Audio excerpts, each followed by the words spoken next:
up, guys? Christopher Polvoorde, and we are back in the shop after the Baja 400, which we just got back yesterday or 2 days ago.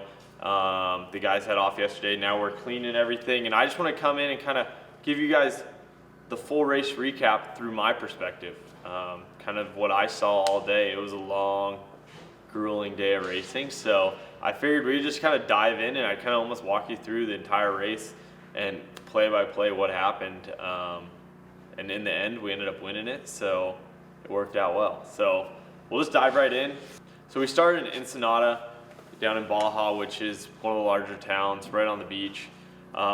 We start downtown, but then we actually hop on like in a parade behind police cars, go up just outside of town on a brand new highway that they actually closed down, and that's where our official timing starts. So we get up on this highway, and straight off the green flag, it's 110 down this highway, kind of winding through, just wide open, everything you can imagine in this truck. We were second off the line after qualifying, so it went Herp's truck, me, and then Alexander Ford, and then Kurbowski. Those were the top four all day, and that's kind of how the race played out. So leaving Ensenada, it's a highway, and then we hop into a speed zone through some like dirt road towns, and then it's just charged down. And in the beginning, it's really dusty. We're stuck behind trophy trucks, we're stuck behind class ones, and it's kind of just follow the leader and make sure you're staying clean, you're on the road, and you're not crashing, because it's very easy to, it's so dusty, like you have so much potential to put it off the road or get a flat tire easily. So clicked on, hopped into Ojos, which Ojos is just east of Ensenada. Cruised through there, all was good, still second. The top four of us were literally bumper to bumper, and we were just working our way through the class one cars and the slower trophy trucks. Charged through there. So leaving Ensenada is a lot of just graded dirt roads, and then leaving Ojos to a checkpoint we call K77. It's kilometer 77 on the highway 3. It is really rocky, really rough. So leaving Ojos to K77, it is extremely rocky, rough. Dude, one of those days. But so we left Ojos, and from there it's chewed up. The race course goes through here every single race nearly. So the terrain's just rocky, whooped out, tight, big 2-track. Luckily the rain cleaned up some of it, but also made some of it way worse. It took a lot of the rock out. So through there, just still bumper to bumper. And then right before I got to the highway, it's this tight tree section, and I ended up picking up a stick, and it caused us to have a left rear flat, which was really not what I wanted to start my Baja 400 with. This is race mile 60-ish, 70-ish, and boom, got a flat. Fortunately, we were only about a mile from a highway speed zone, and Jimmy, my crew chief, and a couple of other chase guys were sitting right there. So I just charged in with this flat tire for about a mile, hopped onto the highway, and they were able to change the tire pretty quick there. But since the top four were so close together, we ended up dropping back to fourth and got stuck behind a couple more class one cars that I had just passed. That was a little frustrating, and definitely like put a little kind of like a jab in my Baja 400 start. You know, race mile 60, 70-ish, and already we're having issues. We already dropped back 2 positions. Not what I was looking for. From there, K77 to Independencia, it's a very kind of just some tight, windy sections through some flat, rolling hills, rocky, and then some big, open, fast farm fields. Not very much happened there. We kind of just put our heads down, knew we had to make up some time, get through these slower class ones and trophy trucks, and catch the lead pack again. Hopped out of Independencia. Right after Independencia, we did our first fuel stop. We had a pressure pro, and then since I had already had one flat, we decided to change the right rear tire too, just to be safe. Then we have 2 fresh tires before we head over Mike's. So they ended up changing both the right rear tire, giving me about 35 gallons of fuel. I think it was a 20-second pit, so pretty impressive. Didn't get passed by anyone there. Back down, dropped down the goat trail into Valley de Trinidad, Valley T. From there, it was all speed zone to the Mike's Road, which the Mike's Road takes up to Mike's Sky Ranch, which is kind of like a famous hotel up in the hills. Mike's Road, we put our head down and started charging, and that style is rally roads, high paced.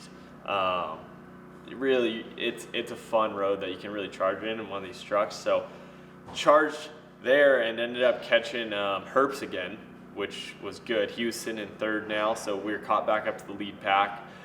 As soon as we got to Mike's Sky Ranch, went through the water crossing, and then from there, it's so tight and technical. It just wasn't worth it to try to get around Herps yet. We just knew we were gonna have to sit there and kind of just eat his dust and just get through the tight, technical, rocky stuff while we could, and just have a clean race. We'd already had our one flat. It really, we had no more room to get another flat or have another issue. So cruise through there, drop down into San Telmo Road.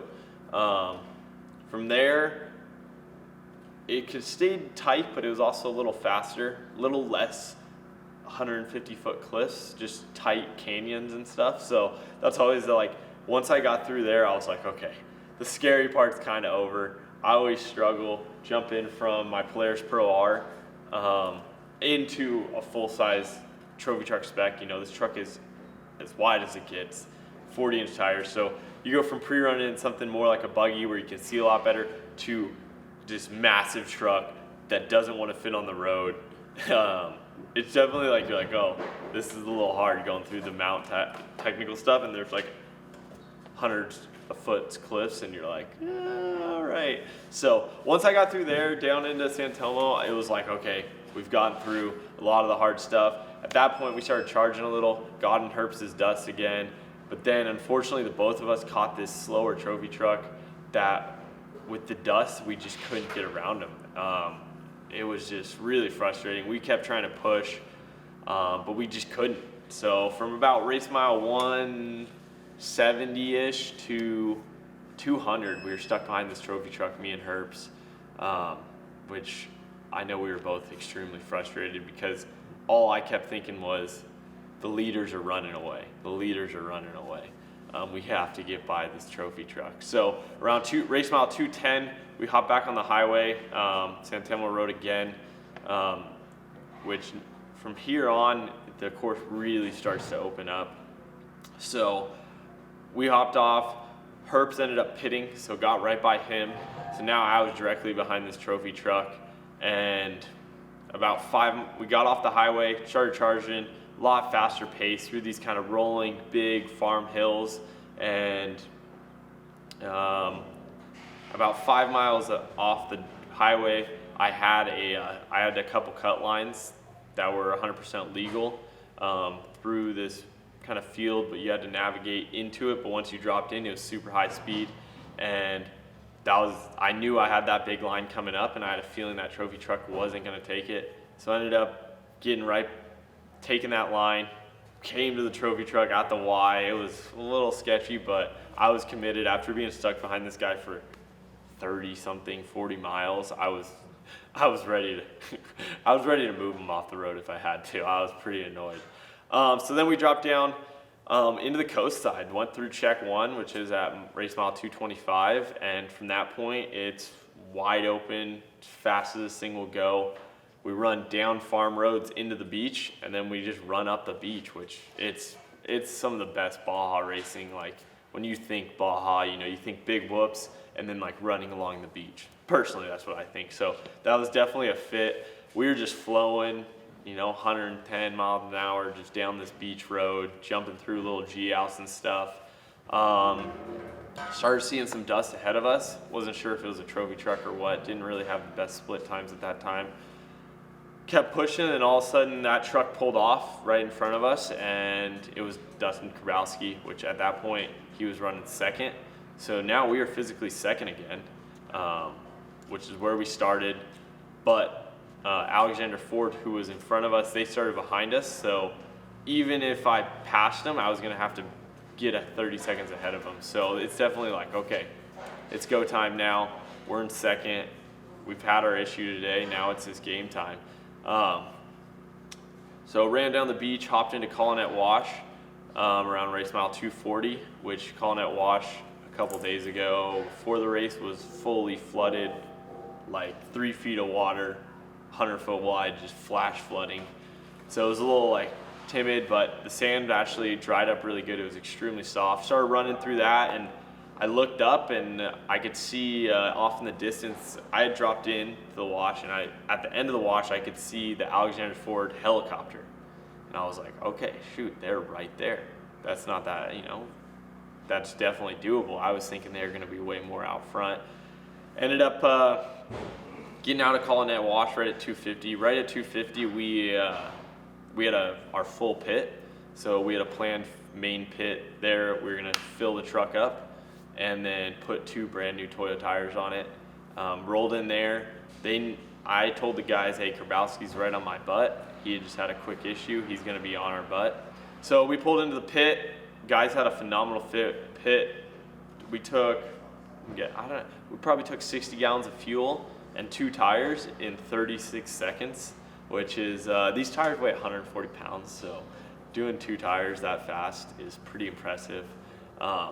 Unfortunately Krbowski did get by us because he was right on our bumper, just sitting in our dust. So Krbowski got by us. So I pulled out of the pit, was in his dust, and kind of just started pacing him.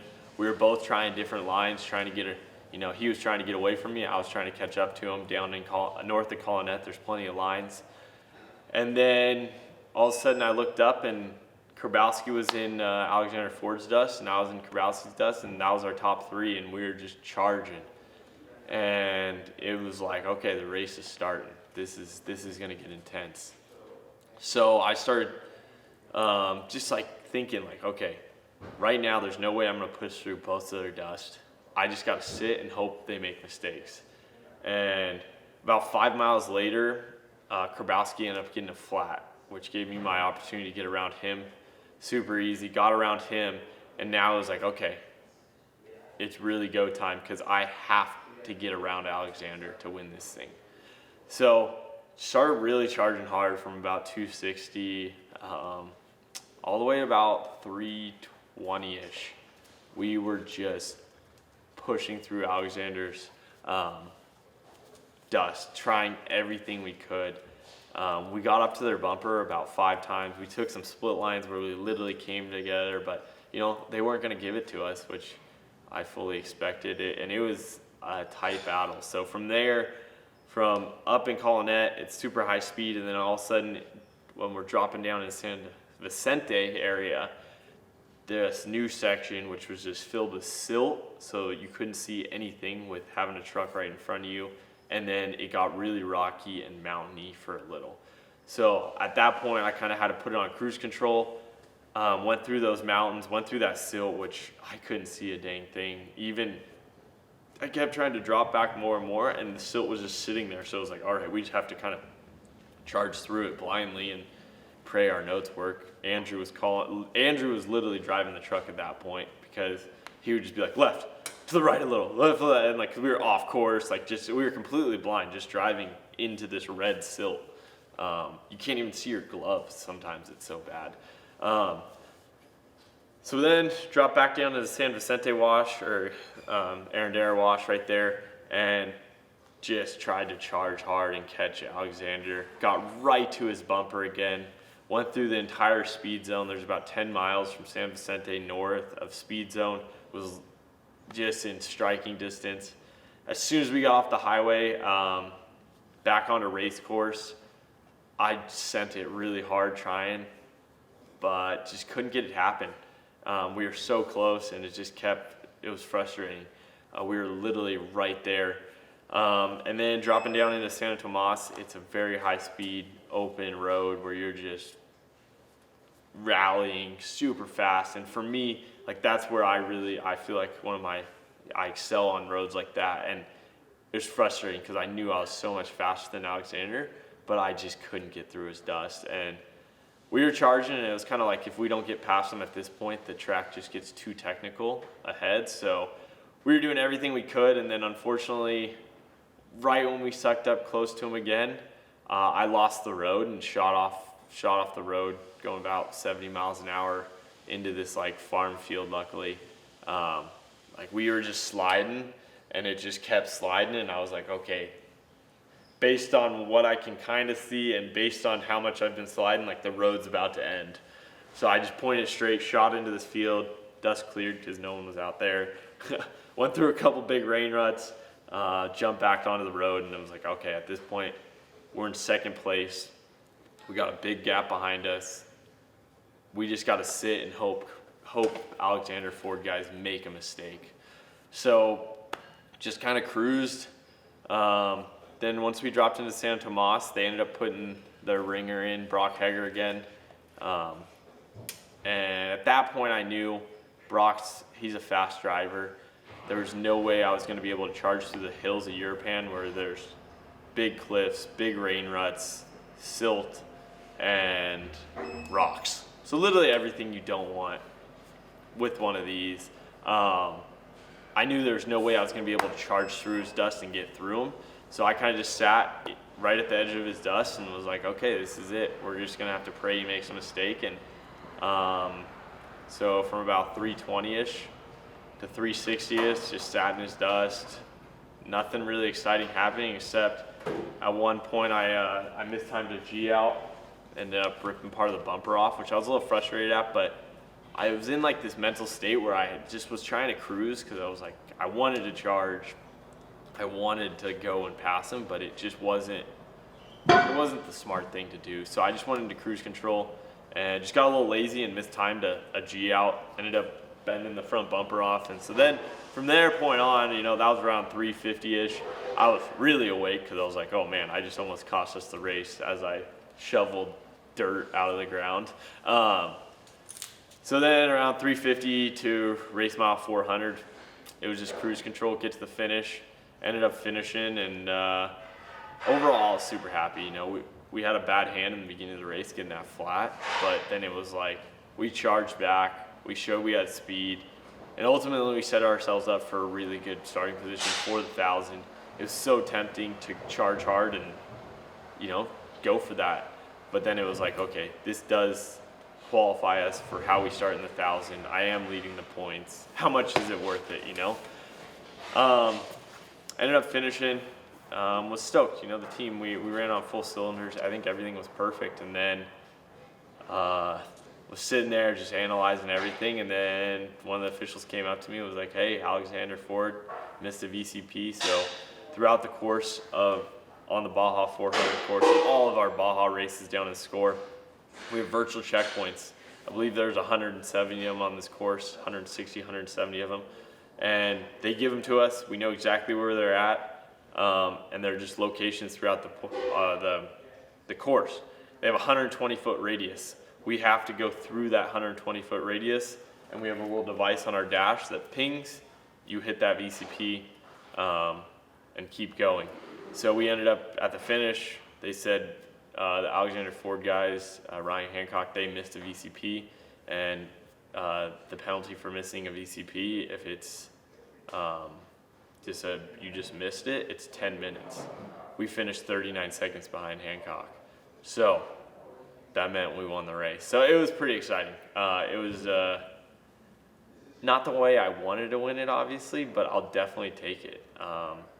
It was a long fought battle. We played our cards right, and super proud of the team for sticking through even when we had some ups and downs. And Andrew riding with me, we had a tough day in dust for well over 200 miles where you're almost driving 100% blind. So yeah, that's a wrap. Hopefully you guys enjoyed. A little bit long-winded, but I kind of want to just give you my perspective, the day after, 2 days after the race, of what happened and how we felt. If you liked my long-winded explanation, be sure to drop a comment down below. Drop a like. We're dropping content constantly.